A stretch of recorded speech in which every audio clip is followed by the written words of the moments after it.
this whole 2% thing is just some arbitrary number they created. You need a certain amount of inflation because we're in a system of debt where you need over time the debt to be essentially rotted away, but not to such a fast extent that it causes hyperinflation, but essentially causes inflation, basically a boiling of frog in a pot. So this is why, like, the best example is if your parents bought a house 30 years, or not even say 20 years ago as an example, right? And they bought a 30-year mortgage. The mortgage payment, if you look at the mortgage payment now, you're like, Mom, Dad, your mortgage payment is so cheap.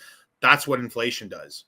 Because like expectations of how much money you have to make, usually asset prices go up higher than income, and then income catches up, and then asset prices go up. So it's kind of this game of like asset prices keep going up, and then hopefully the average worker ends up always falling behind. Asset prices always are going to go faster than the actual prices, than the actual increase of your income. But still, even income goes up over time with inflation.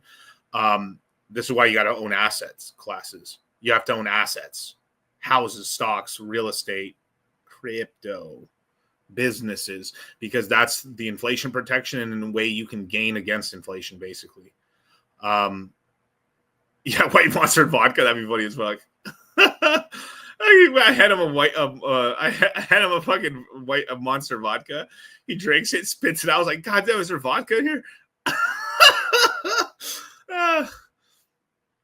But like, I remember when $12 an hour was enough to pay for all your bills, like 15 years ago. Well, yeah, sort of. Yeah, it was.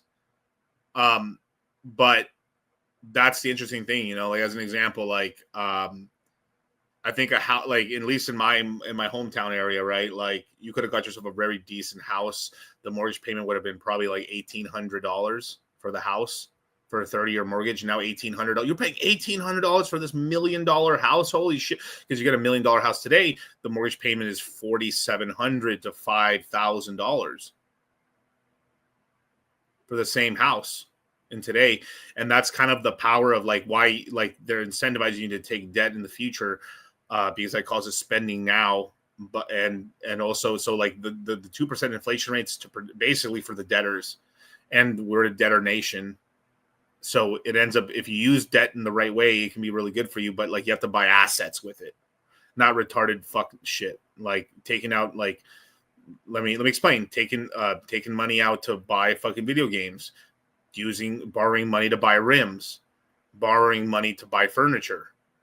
Unless there's like a really good deal and it's 0% and you're able to pay it off and you can play those games. But like mostly like this is why the poor are targeted by loan sharks or targeted by these fucking these companies that basically will sell you TVs for payments and everything like that. This is how they steal from the poor.